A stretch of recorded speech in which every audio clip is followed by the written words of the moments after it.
Greetings, colleagues. My name is Mukelani Dimba. I am with the Open Democracy Advice Center.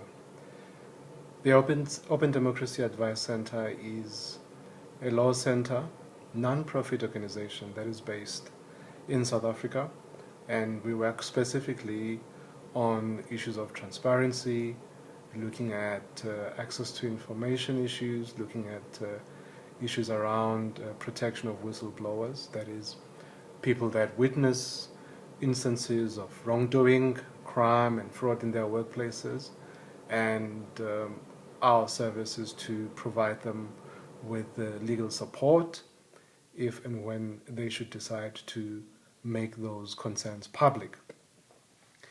I'm sorry that I could not be with you today to take part in this workshop.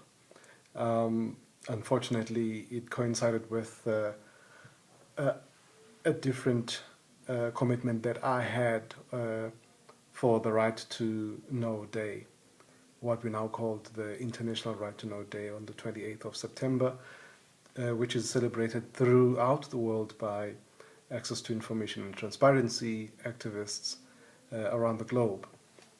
I've been asked by colleagues at the Department of Environmental Affairs to talk a bit about the open government partnership and how it's currently working in South Africa. Just shortly, the Open Government Partnership is in fact an initiative that involves both governments and civil society aimed at improving and encouraging government's attempts at being open, at being accountable, and at being responsive to their citizens. The Open Government Partnership achieves this by encouraging governments to make commitments, specific commitments related to how they intend to improve practice around transparency, openness, and accountability.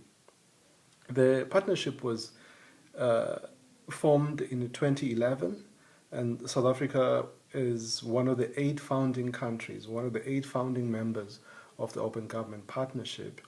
Since 2011, when it was initially created, up until now, there's now over 65 countries that have joined the partnership, 8 of them being African countries. Now, to be able to join the partnership, countries have to qualify, specifically looking at issues such as access to information, such as fiscal transparency, issues such as civic participation, and policies around assets disclosures. Now, a country can score a number of points based on whether they have a law, whether they have policies covering those aspects. Once they've scored enough points to be able to join, then they're encouraged to make specific commitments on how to improve on those areas. Now, our own experience with the OGP process, I suppose an example that would be relevant to this workshop today, is how the idea of the environmental information portal came about and how it ended up in the OGP National Action Plan for South Africa.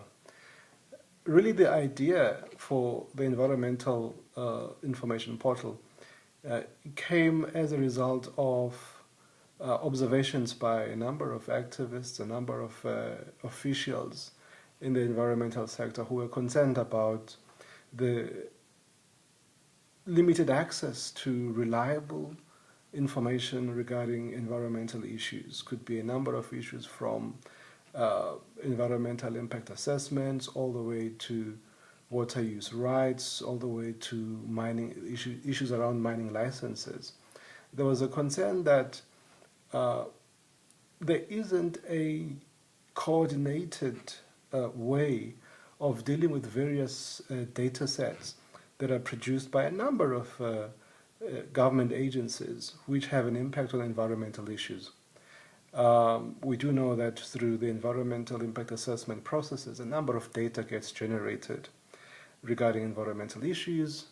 However, there isn't enough evidence to show that this data is being used by other agencies in their decision-making processes.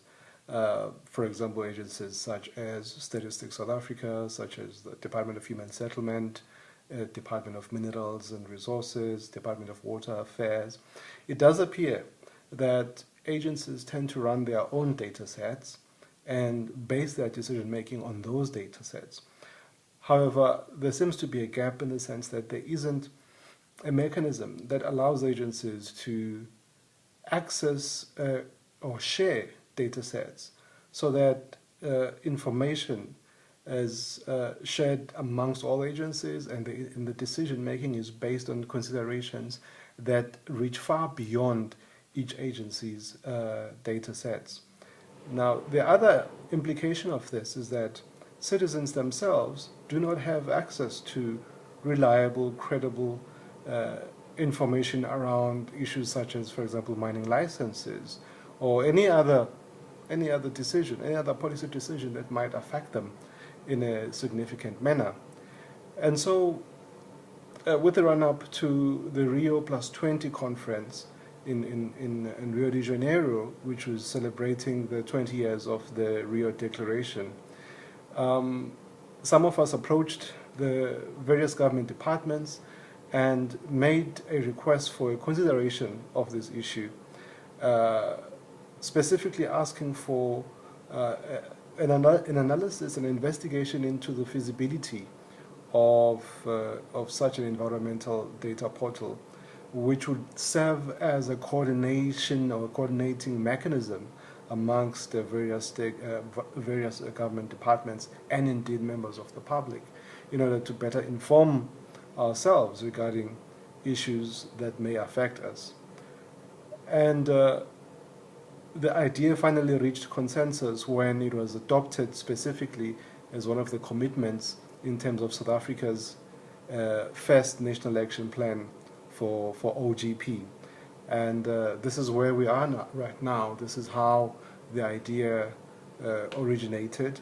And I'm quite excited to see that we are at a point now where we're discussing actual implementation of this idea, and this workshop will no doubt contribute to the success of this idea.